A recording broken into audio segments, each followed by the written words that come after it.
We need a different, unconventional way of attacking a different, unconventional president. There's an Ojibwe saying that great leaders make decisions not for this generation, but 7 generations from now. This president doesn't keep his decisions for 7 minutes. On issue after issue, we've got to break out of the Washington mindset that measures the bigness of an idea by how many trillions of dollars it adds to the budget, or the boldness of an idea by how many fellow Americans it can antagonize. It's both an honor and disappointment to be the lone candidate of color on the stage tonight. I miss Kamala, I miss Cory, though I think Cory will be back. How do you answer top economists who say taxes of this magnitude would stifle growth and investment? Oh, they're just wrong.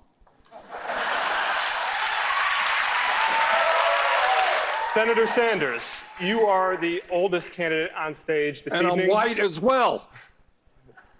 Yes. Senator Warren, you would be the oldest president ever inaugurated. I'd like you to weigh in as well. I'd also be the youngest woman ever inaugurated. Let's go live now to Tomi Lahren in LA at the debate. Tomi, what was the buzz inside tonight?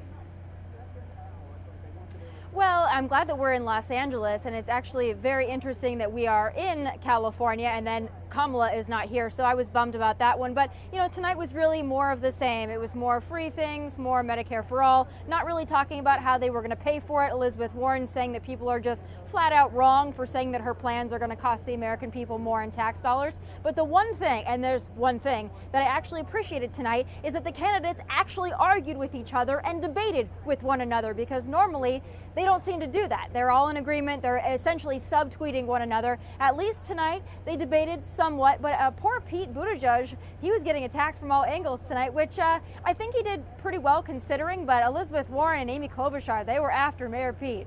There were some really big fireworks when Tim Alberta of Politico threw a question to the candidates, basically saying, Obama says that it's time for old white men to step aside. That sort of created a lot of fireworks that you could see on television. What was the reaction in the hall to that moment when the candidates finally started to take the gloves off? Well, they took the gloves off, but again, they've been talking about race for this entire campaign. I think it's interesting that Andrew Yang is the only person of color, as they say on the stage, but you heard over and over tonight, black and brown people, that was the pander phrase of the night. But at the end of the day, what we really want is a president who's going to win on merit, who's going to win on their qualifications, is going to win on being a leader for the American people. Luckily, we already have that, and I'm fairly confident we're going to have it again in 2020. But these candidates should talk less about the color of people, the gender of people, and talk more about who's going to lead this country. But as we all know, they don't want to talk about that because their policies and their plans reek of socialism, and the American people don't want it. Well, let's talk a little bit about one of the big issues in a border state, California being one of our border states. The issue of immigration came up in tonight's debate. Let's take a listen to what Mayor Pete Buttigieg had to say. Are you committing, as president, to financial compensation for those thousands of children? Yes, and they should have a fast track to citizenship. Because what the United States did under this president to them was wrong. And we have a moral obligation to make right what was broken. Tomi, what was the reaction in the room to Mayor Pete sort of taking this position on the issue of children who are separated from their parents at the border? Well, I can't tell you what the energy in the room was because I was in a room of mostly Democrats, but I can tell you what my energy was, and it was complete disgust. As someone who's been to the border on 3 separate occasions to 3 separate areas of our border, and I've spent time with our Border Patrol agents, the fact that they would not only demonize what our agents do on a daily basis, but that they would just blatantly lie to the American people. These families are separated in many cases because they're not legitimate families, and beyond that, our border agents in many cases come to the rescue of families who have been smuggled across the border, who have been abandoned by their coyotes, and they give them the care, resources, and amenities that many Americans don't even enjoy. So I don't know what the Democrats thought about that statement, but every American should be enraged that we have a contender for president of the United States who says we should compensate illegal immigrants for their illegal activity. That was going one step too far for me, and Mayor Pete, I used to kind of like him. I had a soft spot for him because he was goofy, but after that statement, sorry, he's dead in my book. Well, we'll be checking back in with you throughout our coverage here tonight. Thanks, Tomi. Joining me on set here in New York, Jason Chaffetz, former House Oversight Committee chairman, Fox News contributor, and author of the book Power Grab, The Liberal Scheme to Undermine Trump, the GOP, and Our Republic. Johnny Joey Jones, retired Marine Corps bomb technician and Fox News contributor, and Jason Nichols, professor at the University of Maryland. Thank you so much, panel, for joining me. Thank you. So I want to start off by talking a little bit about the moment that I think got a lot of pickup online, which was the moment when the candidates went after Mayor Pete, currently had been surging in Iowa, starting to really enter the front-runner piece of this candidate field, with allegations that he hosted a fundraiser in a wine cave. Let's watch. The mayor just recently had a fundraiser that was held in a wine cave full of crystals and served $900 a bottle wine. Billionaires in wine caves should not pick the next president of the United States. Mr. Mayor, your response. You know, according to Forbes magazine, I am literally the only person on this stage who's not a millionaire or a billionaire. This is the problem with issuing purity tests you cannot yourself pass. Senator, your net worth is 100 times mine. I don't do call time with millionaires and billionaires. Sorry, as of when, Senator? meet Your presidential campaign right now, as we speak, is funded in part by money you transferred, having raised it at those exact same big-ticket fundraisers you now denounce.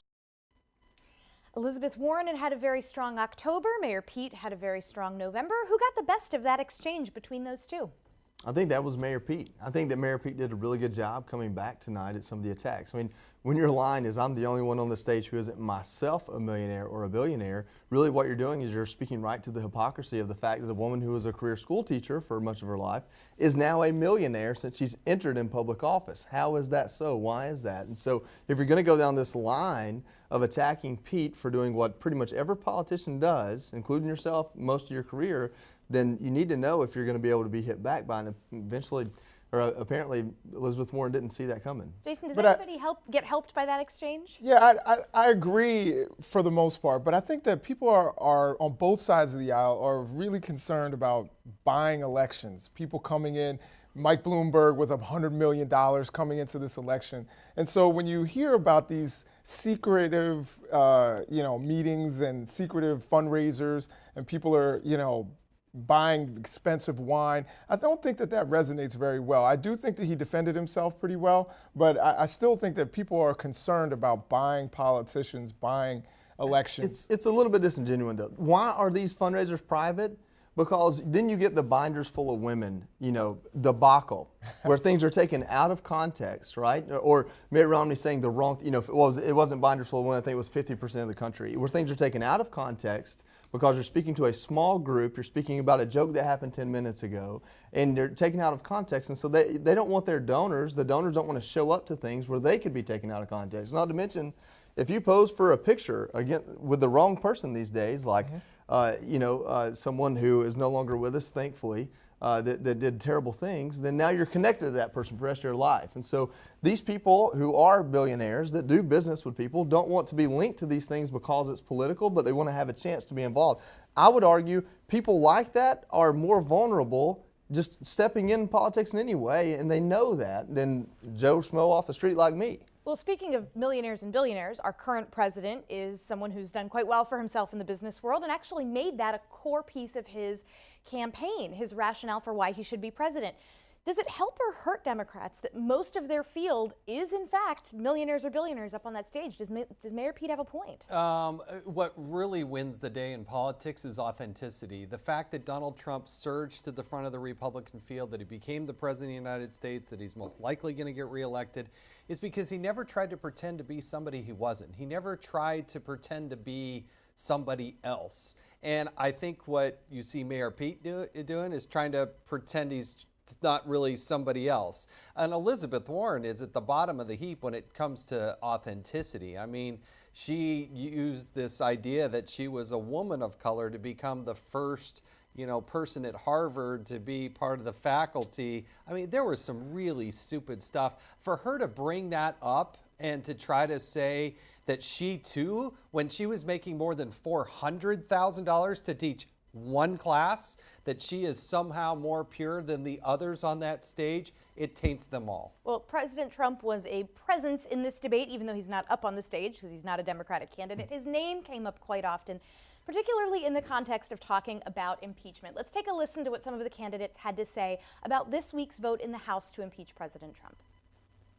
What can you say or do differently in the coming weeks to persuade more Americans that this is the right thing to do? The Chinese leader is rated above the American president. What's clearly on the stage in 2020 is how we are going to run against the most corrupt president in living history. As a wise judge said, the president is not king in America. The law is king. As we face this trial in the Senate, if the president claims that he is so innocent, then why doesn't he have all the president's men testify? What conservatives, I think, understand is that we cannot have a president with that temperament who is dishonoring the presidency of the United States. Now, we know polling shows, Fox's own polling shows about 50% of Americans say they wanted to see President Trump impeached and removed, which is not the broad bipartisan consensus that Speaker Pelosi said she was looking for at the beginning of the process. Did any of the Democrats on stage tonight make a better case for impeachment than what we heard come out of House Democrats? I didn't watch the entire debate. I was hosting the Hannity show, but I will tell you that I think this is the part that is a disconnect with the American voters. They will say that Donald Trump is corrupt, but they can't point to a single thing. In fact, what Donald Trump now has behind him and the wind beneath his sails is a Mueller report where they did every resource and all the openness and transparency. They couldn't come up with a single thing. They went through impeachment. But again, they couldn't get a single Republican because there was no actual fact. So they can keep trying to regurgitate how supposedly corrupt, but they can't actually point to any fact or evidence. There were 17 witnesses who came up with facts for why this president should be impeached, the reasons that he abused his power. If you want to go back to the Mueller report, we can go back to that and the 11 cases of obstruction of justice. Of course, there's 71 documents that they are not turning over in obstruction of Congress and subpoenaed documents. Back to your question, did any of those Democrats make a good argument? Because I think you're trying to make a good one now, but maybe I'm a little misguided, but I don't know. No, they didn't. The best response even to the impeachment question was Andrew Yang simply saying, listen, we're sitting around trying to beat President Trump without acknowledging why there is President Trump and without acknowledging the fact that people at home aren't looking at this the same way people inside D.C. are. It's a much simpler question than even my good friend Doug Collins has summarized it. The answer is much simpler. The American people sitting at home aren't going to be convinced to not support President Trump if you go and prove he's everything they thought he was when they voted for him and made him president, which is a New York City real estate mogul who will work in the gray area and up to the line to get things done. And I don't think anyone at home was fooled. And Greg Gutfeld said it best. He said President Trump became president without passing the fake purity test that most politicians show that they pass. That's who President Trump is, and Democrats aren't going to beat him by continuing to prove he's just everything the folks thought he was and voted for anyway. Justice, go ahead, sorry. No, I just want to say, I do think that there is an element of where you're correct, and President Trump has done a really good job of making himself seem like he's relatable, making himself seem like he's a straight shooter, when he is the most coastal elite person that we've got. But, and you've got real authentic Midwesterners, real authentic people who are from the working class like Elizabeth Warren. We talk about authenticity, but somehow they have to find a way to make that translate. And I think she did a pretty good job You will tonight. never, ever make the case that Elizabeth Warren is the most authentic person. She is far more authentic She than rode President that Trump. horse to the finish line saying that she was a woman of color to be on that Harvard professor. She did take advantage of the system. Panel, First of all, if I had a dollar... We got a standby panel. I'm so sorry. We got to stand by. I want to get to this admission that Joe Biden tonight, it created a lot of buzz. Let's take a listen. This one I'm going to initially address to Vice President Biden, and that is the overall U.S. economy right now looks strong. The unemployment rate is at historic lows. Unemployment among African Americans is down. The markets are booming. Wages, while not growing as much as many would like, they're still doing about as well as they were in the Obama-Biden era. So we wind up with this clip where we see Joe Biden essentially saying we're going to sacrifice hundreds of thousands of blue-collar workers in transitioning to a greener economy. How's that going to play in a state like Pennsylvania? It's not. It's a new position for Joe Biden. He is lurching to the left to try to keep up with Elizabeth Warren and Bernie Sanders. But that should scare a lot of voters in states that really matter, from Pennsylvania to Wisconsin to Ohio, you name it. He is saying out loud, we're going to get rid of your job. Just like Hillary Clinton said that she was going to put a lot of people in the coal industry out of business. And that was taken out of context, and you know it, Jason. No, I don't. On. She wanted to know shut down that's not true. And the other thing, Jason, and I'm sorry to interrupt, but I have to say, is that when we listen to what Biden was saying, he was saying we're going to transition and find you a job in clean energy. He wasn't saying we're going to leave you abandoned. He admitted that there would said be we're a going to net put charging effect. stations. No, he said there would be a gonna net build effect of losing infrastructure. hundreds of thousands of jobs. No, that's not what he said. You weren't even watching, Jason. I did see that part. That is what he said. Play back the tape. Well, I was watching, and, I know you were watching. And I think there's a problem here where, you know, Americans sit at home, they say, I've got a good job with a good company in West Virginia, in Texas, in the flyover states up north, in gas and oil or coal. And they say, what, you know, why are we going to risk our livelihood and everything that is our community and who we are over this, what a lot might consider to be a pipe dream of clean energy, when our country isn't the superpower polluting the air every day? That's I will tell China. you, go to Baltimore, close to where I live, and there are a lot of Americans saying that they don't have good jobs. Most of the jobs that have been are they working that in have been energy? brought Because into this, when I lived in brought into Texas this for 3 country years, have been low they wage were jobs. enjoying the industry that's been there since President Trump's become But we president. have an opportunity. We have an opportunity to create new industries. I don't understand why it is that and you anybody don't would have have a to- problem. well, you don't have to We're gonna restrict. come back to the economy Debate here in about just that. a You don't second, have but to I want to go restrict. back to Tomi Lahren in LA. She's been there in California, a state that talks a lot about the issue of climate change. They've got wildfires. Tomi, what was your reaction to Joe Biden's statement there, saying, look, yeah, let's move to green jobs and let's get rid of the existing sort of oil and gas industry in a lot of these places?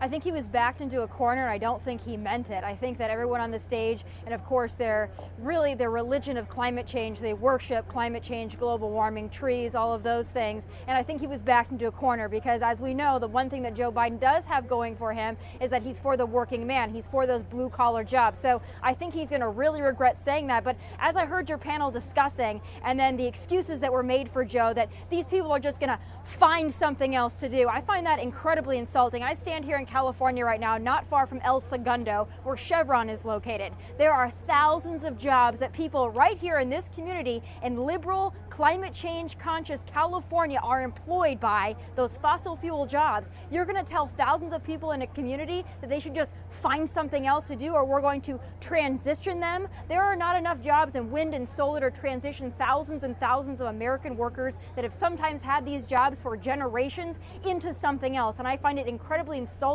and condescending to say that to people. So I think Joe Biden was backed into a corner. I don't think he should have said that. And I think he's going to pay very, very dearly for that comment. Another big topic that came up tonight when talking about Joe Biden was the question of Obama. This was another thing that sort of loomed large over the debate. In fact, let's take a listen. There was one moment when a question was asked to the participants, asking them about whether or not the Obama-Biden era, talking about the economy, linking Obama and Biden together. Let's listen to Joe Biden talking about the economy. This one I'm going to initially address to Vice President Biden, and that is the overall U.S. economy right now looks strong. The unemployment rate is at historic lows. Unemployment among African Americans is down. The markets are booming. Wages, while not growing as much as many would like, they're still doing about as well as they were in the Obama-Biden era. Would you be willing to sacrifice some of that growth, even knowing potentially that it could displace thousands, maybe hundreds of thousands of blue-collar workers in the interest of transitioning to that greener economy? The answer is yes. Tomi, what's your reaction to that? Well, that was the clip that we were talking about the blue-collar workers that are going to lose their jobs. But even beyond that, since I think I addressed that pretty ferociously already, I will say that Biden and his saving grace in this has been two things. One, he's been trying to really link himself with Obama, who is much more popular than any of the Democratic candidates. So I would understand why Biden would want that link to President Obama. So that's his one saving grace. And the second saving grace he has is that he hasn't fully embraced socialism, as many on that stage have, and I've proudly done. So those are the two things that Biden has going for him. But the problem with that number one, and that he's trying to link himself to Obama, is that the Obama economy was not as good as the Trump economy, even though that the Obama economy is still trying to take credit for the Trump economy. But number two, Barack Obama is not linking himself to Joe Biden. So I think that's going to be a losing case for him. But again, I think it's amazing how these Democrats try to convince the American people that the economy isn't doing well. Hello, the economy is doing incredibly well, and they're blatantly lying to the American people by saying it's not so. They just want to make an excuse to bring in bigger government and socialist programs. I don't think it's going to work. I don't think this debate advanced that notion for them. And again, I think the biggest winner, as in all the other 5 debates, is Donald J. Trump. Like it or not, I think this really sums up his re-election effort. Tomi Lahren, thank you so much. All right, panel, I want to throw this back to you. In this debate on this question of Barack Obama and his sort of role, his relationship with Biden, there were also some moments tonight where issues where they diverge from one another were highlighted, specifically on Afghanistan policy. Let's talk a little bit about the extent to which Biden sort of highlighting his closeness with Obama versus talking about some of these issues where he diverged from Obama. How much does this matter to the Democratic electorate? I think Biden did a good thing by, saying, look, I had my own identity within this administration, and I had my own ideas, and I showed my own leadership. I think that was something that resonated instead of, trying to link himself and link arms with Obama the entire time, because, I think Obama is very popular, but we're looking for someone who's going to bring their own leaderships, not someone who was, you don't want Robin to be leader, you want Batman to be the leader. Yeah. And I think that's one of the things that he did there, and I think it was a strong moment for him. I think there's some truth there. This whole time that the kind of easy talking point is that Obama hasn't endorsed Biden, I think as long as Biden is the front runner, even if it's marginally, it doesn't make a lot of sense to have Obama's endorsement, because as they're doing these debates, it's good for Biden to have the opportunity to kind of throw Obama under the bus for a few things. And we've seen that a little bit with immigration. We've seen that a little bit with foreign policy defense tonight. He said, Joe Biden said, I was the only one in the room. And I thought he was going to say didn't want to kill bin Laden, but apparently it was didn't want to send the troops to Afghanistan. And so I think there is some strategy there. Now, if it's on purpose or not, that's a different story. But I think there can be a lane for him to use the fact that he isn't completely married to Obama in this race to be a good thing. And I think maybe that's what he's adapting to more so than wanted. He probably did want the endorsement, but if he makes it through the primary, he'll obviously get it. Jason? Holy economy, Batman. I mean, the fundamental problem with the Democrats going into the 2020 race is they do not have a compelling economic message that can compete with Donald Trump. They can try to talk about the edges of this or that, but they don't, because the economy is fundamentally working, and it's working and exceeding by everybody's expectations. I think a candidate in general wants to be as close to Barack Obama as possible because he has been wildly popular. You have to do well within the African American community to solidify that vote. That's been a strength of Joe Biden's thus far. We'll see if that holds. But again, I think they run afoul and run a risk of attacking President Obama on Obamacare and all of these other things that weaken that field. They don't have a cohesive economic message, though, and Obama didn't either. And that's why Donald Trump, I think, is prevailed so much. Well, someone else who got questioned tonight about their policies' impact on the economy was Elizabeth Warren. Let's take a listen to what the moderators of the debate asked her regarding her "I've got a plan for everything" approach and what it might do to the economy. How do you answer top economists who say taxes of this magnitude would stifle growth and investment? Oh, they're just wrong.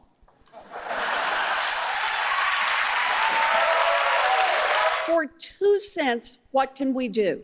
We can invest in the rest of America. Now, Elizabeth Warren seems to be pretty boldly embracing, look, I'm going to raise some taxes and I'm going to raise a lot of revenue in the process, throwing around some big numbers out there. Is that going to play with Democratic voters? And if she winds up becoming the nominee, does this put her at risk in the general election? Look, the ascent of Elizabeth Warren, I give her a lot of credit for being specific and actually putting out plans. The problem is once you actually digest those and break down the numbers, you can just add them up by the tens of trillions of dollars, and that's where you start to see the rapid decline of Elizabeth Warren, because her plans are so expensive, from healthcare to the green economy, right on down.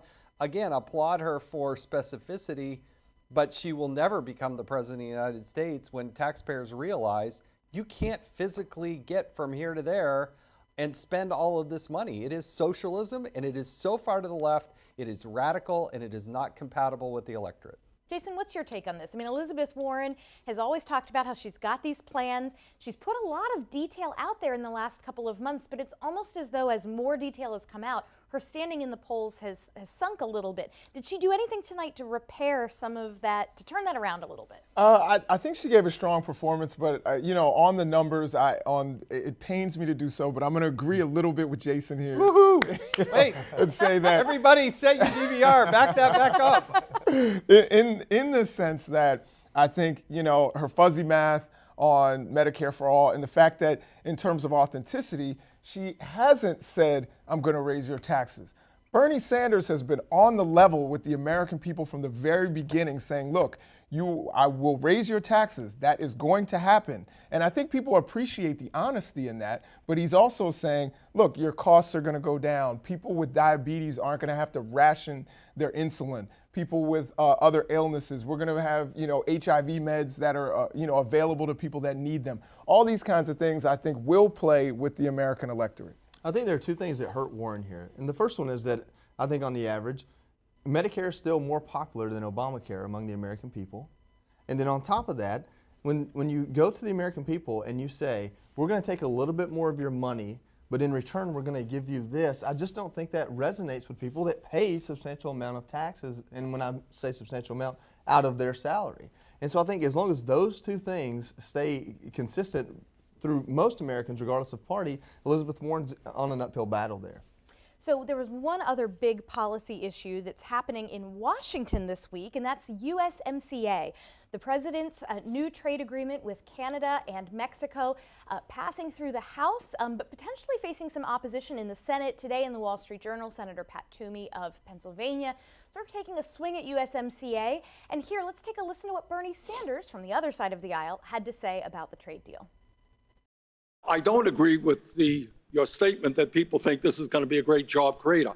This is a modest improvement over what we have right now. But at the end of the day, in my view, it is not going to stop outsourcing. It is not going to stop corporations from moving to Mexico. And by the way, the word climate change, to the best of my knowledge, is not discussed in this new NAFTA agreement at all, which is an outrage. So does Bernie Sanders have a point here, pushing back against free trade deals? Obviously, the politics of trade have been shaken up a lot over the last little bit. Bernie's been on this message for many, many years. What's your reaction to this statement? Yeah, I think he's correct, particularly about the fact that this bill is 90% NAFTA. It's, people think it's this radical change. It really isn't. It's mostly NAFTA with a couple of adjustments, but it is going to make certain things better in terms of prescription drug prices, hopefully in the future. And it's also going to be better, for Mexico. It's going to open up markets for dairy farmers here in America to go into Canada. So it does have some good aspects of it, but it is a modest improvement. It's not this big radical change. And we know that Bernie Sanders likes radical change. I saw what Bernie Sanders said as a sales pitch to conservative Republicans, that they didn't go and do some radical things with climate change and whatnot. The Republicans, conservatives care about the environment. It doesn't mean that you have to force everybody's hand and legislate by mandating how you do things. So is it an improvement? Yes, it is an improvement. It's a shame that Nancy Pelosi held it for a year and tried to use it as a political tool to help cover up impeachment. That's the way I read it, but at least it's moving forward, and it's a huge win for Donald Trump and his team. Democrats actually adjusted that a whole lot. It's a very different bill. Yeah, than you what, can do the little very different bill here, but the reality is Donald Trump brought it to the finish line, and he will get the bulk of the credit, as he should. And who signs that bill when it? Yeah, I think Donald it's Trump the signs president. that He bill. signs it. Absolutely. And there's a reason why Nancy Pelosi waited so long to pass it. I think that Bernie Sanders is kind of in that same boat with Elizabeth Warren, where you just cannot sell to the American people that the government knows more about your money than you do. And so, yeah, modest change to a trade agreement, that sounds great to me as a conservative. I don't need the government to swing for the fences and revolutionize everything. It's kind of like, I'm very passionate about gun laws. Show me we can fix the ones we have before you bring new ones. Show me if you can fix Obamacare. Show me if you want to fix trade agreements. These radical changes that he looks for are popular with the kids, but I don't know if they're popular with the adults paying their bills. So as we come toward the end of our program tonight, I want to ask you, this was a slimmed down field on the stage tonight. A number of people who we've seen in these past large debate stage crowds did not qualify. Was there anybody who was not on stage tonight who you kind of wish had been up there, who you think would have been an interesting addition to the mix? Look, I think you should have had Cory Booker, you should have had Tulsi Gabbard. They're divergent voices. I compare that to how the Republicans did it. What do we have, like 18 debates? I mean, it got exhausting how many debates they had. And it naturally widowed its way down. But Democrats, they get to choose how they do this. I think it's a shame that they didn't allow more diversity in who was asking the questions. And I think it's a shame that they, didn't have more diversity in terms of who participated, because it does look like when Steyer gets to be there and Bloomberg doesn't and others, that some people were able to kind of pay their way to get to the debate stage. Who did you miss tonight? I hate to just be a puppet or a parrot, but I agree. And we talked about this. I thought Cory Booker, he's in the Senate, right? He's going to have to vote on this impeachment. He's going to have to be a part of that. And Tulsi Gabbard, who voted present on the impeachment and then put a video out to say she took a stand by choosing not to vote. I enjoy Tulsi's contribution when she's on her game. She has given both Kamala and Elizabeth Warren a run for their money in previous debates. And she does have a good point. The Democratic Party, we talked about this. If the Republican Party had done what the Democratic Party is doing when it comes to their debates, there would not have been a nominee Trump to become a President Trump. And so if the Democratic Party tries too hard to beat President Trump instead of allowing for someone to win, which those are two different things, they may just get rid of whatever spark may be in their field, playing the safe bet, playing the cards too close. And I think that any number of people could have brought that tonight when it really wasn't there. Jason? I'm going to say the same thing, Tulsi Gabbard. Okay. And again, full disclosure, Tulsi is my friend. I'm close to her. I didn't necessarily agree with her impeachment vote, but she has a pristine record. She's an incredible person, an incredible leader, and I believe in her as a person. I just think that was the wrong vote. But it would have been an interesting thing to have her up there and actually explaining it. Yeah. She decided that she wasn't going to participate either way. I think Cory Booker, honestly, and I like Cory Booker as well, but I don't think he would have necessarily added anything new than what we saw from the people who were already up there. Other than, diversity, I don't think he adds anything new to the conversation or any different policy or ideas. Well, panel, stand by. I want to bring back in our own Tomi Lahren, who is live in LA outside the debate hall with her final thoughts. Tomi? I love listening to the conversation. I love listening to the conversation tonight on stage. It could have been about an hour shorter because they were pretty repetitive. Same thing we've heard in the last several debates. But I'll tell you guys this, and for those viewers who don't live in California, I want to issue a warning to you. I've been here for about 2.5 years. I've seen what Democratic policies, much like the policies they talked about on that debate stage tonight, can do to a state like this. This is the 5th largest economy in the world, and we've got a homeless population that's ballooning. We've got people that cannot afford to live here. It's unaffordable for most middle-class Americans, and that has been a product of failed leadership by Democrats who are looking to implement the same things that we saw in that debate stage tonight, the same things that they're talking about. So I've seen it at this level. So I'm glad that we're in California. I would really, again, as I said earlier, I'd really encourage all of those candidates on that stage tonight when they get done going in the spin room and before they go to their fundraisers or before they leave to go back to Iowa, I would encourage them to walk around Los Angeles and other places in California and see what Democratic policies like the ones that they are really salivating over can do to a state like this one. So those are my final thoughts from here. End of the day, we didn't really hear anything new tonight. We saw some sparring, which I was happy to see. At least there were some disagreements. But at the end of the day, the American people need to decide, are they better now than they were before? And do they have the leadership of this president who's putting them first and believes in America first and strong borders and tax cuts and in growing the economy and jobs and not killing those jobs on a whim? So that's the choice for the American people. Didn't see anything new tonight, but I'm really happy they came to California. I hope they take a minute and look around. Thank you, Tomi, so much for joining us. So finally tonight, I want to end with some of the viral moments. Tom Elliott of Grabien tweeted, quote, "Biden momentarily tried to escape the debate." Yep, there he is, walking away, I guess. Did Biden seem like he had a stronger night? It seems as though he came with a little more energy at some points, but a little bit unusual at other points. Another funny moment tonight, Biden versus Bernie and his big hand gestures. Let's watch. Making sure that we're able to cover everyone who is in fact able to be covered. Hey, put your hand down for a second, Bernie, okay? Just waving to you, Joe. I know. Saying hello. I know. Okay, what did you guys make of that? Again, some fireworks there between the two front runners. I think that little, fun stuff is fine. At the very end, when Joe Biden was trying to, and I think he was trying to make a serious moment. I don't think he was trying to mock or belittle somebody, but when he tried to replicate and imitate somebody and what they would say to him in a photo line, it really was just bizarre. You have to kind of watch the tape. I can't even start to try to explain it, but that's who Joe Biden is. I mean, if you want to see the real Joe Biden, that's what you get. Yeah, I think Biden kind of has this aspect that we get with President Trump sometimes. He does really well through this impeachment deal, and then he says something last night that probably didn't rub a lot of people right. And it's like, do they balance out? Do they equal out? Does he still win? Biden, the same thing. I thought he had a really strong debate. He really hit Bernie hard on the Medicare and socialized medicine issue. So I thought he had some points, and even the Afghanistan issue, I felt like he at least answered pretty well and carved a lane for himself. And then he ends it on a couple of flubs or whatever these things are that he does, where you're like, is that person short-circuiting right now? Well, Jason, let me throw this to you then as we come to the end here. Sure. Winners and losers. Who walks away from this debate in a stronger position than they started? And is there anybody who might be a little nervous about the polls in the next couple weeks? Well, I think Pete Buttigieg did a good job fending off people. I still don't think he has a very good chance moving forward. He is polling at 0% with African Americans. You're not, and I agree with Julian Castro that Iowa and New Hampshire are not really reflective of where the party is right now and the diversity of the party, nor was that stage either. But I think that, Pete Buttigieg had a decent night. I don't think he necessarily gained, but he didn't lose.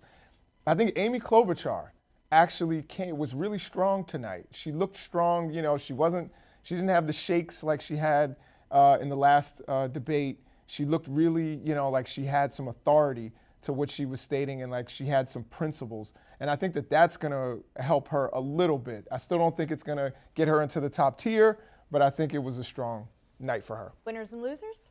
Well, it's funny. I walked away immediately from the debate thinking, wow, Amy Klobuchar really had a good night. And then we sat here for an hour and never talked about her. Yeah. And so what does that mean, right? I think that at this point in the stage, for Joe Biden, if he cannot lose, he wins. He's in the lead. He's got the experience that people are trusting. And I think we're still kind of in the same place we were coming into the debate. I think maybe on top of that, Pete Buttigieg won some style points, the way he fought back against the fundraiser dinners and things like that. But I think Biden really, by staying where he is going to win tonight.